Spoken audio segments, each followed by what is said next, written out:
Thanks so much for joining me today. I have a fun, clear shaker card to share with you featuring the Simon Says Stamp Birthday Wishes frame and also the Cuddly Critters accessories stamp set to create this really fun birthday card. Here I've got the Birthday Wishes frame die. I absolutely love this die. I love the brush script font and I love how it's nested inside of the stitched frame die. Really, really fun. Now I'm going to be starting off by stamping these little balloons, which are from the Cuddly Critters accessories stamp set. I'm going to be stamping them onto some cardstock here. I ended up stamping more than I needed because I wasn't sure if I was going to mess one up, so I wanted to make sure I had some extras just in case.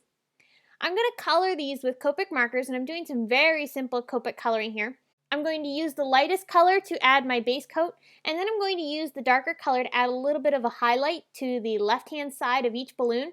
I'm doing the same exact process for each one, only on two of them, however, I colored them with toner grays to give them a silvery look. I wanted this card to have a teal and silver color scheme. So here I'm using the teal blue colors to be able to go ahead and color in those balloons. And then for the other two balloons, I'm using the toner grays because they have a little bit more of a metallic look to them. They're not metallic markers, of course, but the tone of them reminds me of a metallic color. So I'm using those toner grays to add some shading to these balloons, and that'll give them a silvery look. I'll go ahead and just keep adding that shading on the left-hand side to darken them up and give them a highlight, and then I'll blend that out with my letter color. And again, I only use 2 markers for each of these balloons. I also like to make sure that my darkest areas are really intense. That gives them a lot of contrast, so I just went ahead and went over top of those darker areas with those darker markers. I'm now going to take the Cuddly Critters die set, and I'm going to be cutting out these balloons. Now I will mention that the strings on these balloons, you cannot see through them. So if you're a little bit hesitant to go ahead and die cut something you've already colored, maybe go ahead and die cut it first and then stamp it. Now I didn't mind, so I just went ahead and die cut it after I was coloring. I'm now going to go ahead and die cut my Birthday Wishes frame from some white cardstock. I'll run that through my Big Shot machine, and then I'm using my Tim Holtz craft pick to go ahead and poke out those little negative pieces from the inside portions of each of the letters, so like the little inner portion of the D and A and so forth. So I'll go ahead and punch those out, and then I'll go ahead and take some silver glitter cardstock, and I'm going to die cut just the words from this birthday frames. I'm only cutting that portion because I don't need the rest of the frame. So to save on the paper, I'm just going to go ahead and use a small piece to cut what I need, and that will do the trick. To adhere these together, I'm using some liquid adhesive. This is some PPA matte adhesive. However, you could use spray adhesive, multi-matte medium, whatever you have on hand. I'm just using this liquid glue because this is the one I like. I'm going to go ahead and run this over top of all of the letters, and I'm just doing this very generally. I'm not really making sure to have every single piece completely covered because the glue will get smushed a little bit. I'm going to go ahead and trim off the word Birthday Wishes from that frame that we die cut from the glitter cardstock. I'll go ahead and make sure I get those little pieces trimmed off so that way I can take those words and put them right on top of my birthday wishes on the white cardstock. So this gives it a two-toned effect really, really simply, and I love how gorgeous that this glitter cardstock looks in that brush font. It is stunning.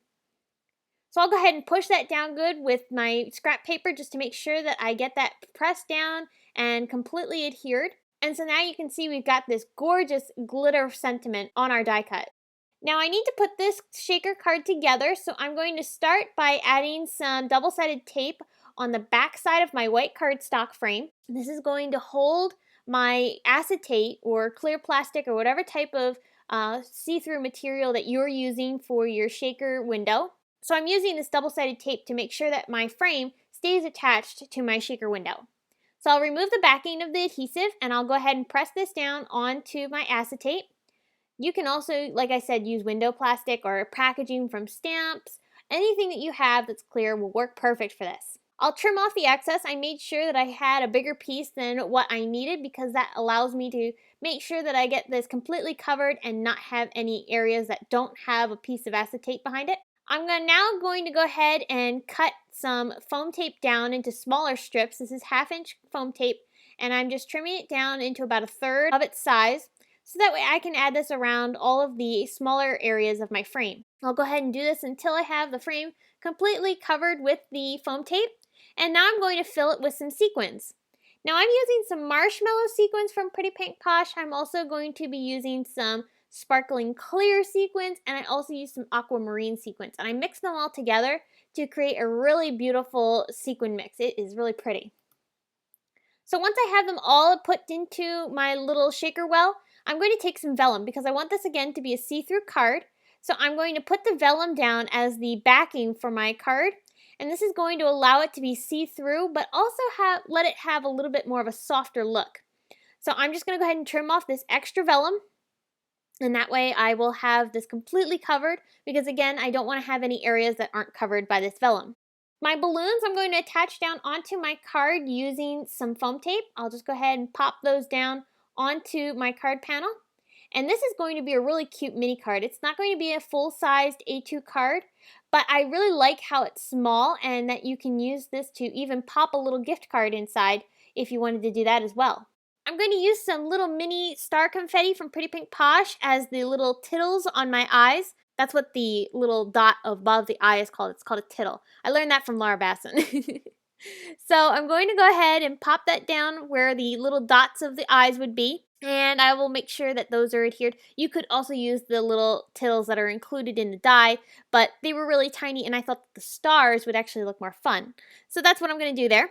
Now for my card base, I've got a piece of acetate that I've cut down to about 3.5 inches wide, and it's going to be just over 4 inches tall. I'm going in that line between 4 and 4.25.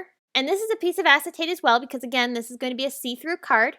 So once I've scored that, I'm going to go ahead and attach my little birthday frame right on top. I'm just going to use some tape runner adhesive to add some of that onto the backside, and then I'll go ahead and pop that onto my card panel. Isn't this looking so fun? I just love how that clear aspect of the card really makes this card look classy. So here I've got some Nouveau crystal droplets. This is a new product for me. I just found this at Simon Says Stamp. And I'm using this to cover my balloons with this gorgeous crystal embellishment. What this does is this dries clear, and it has almost like the same type of look as glossy accents, although I think I like this one better. I think it has a much more elegant look to it.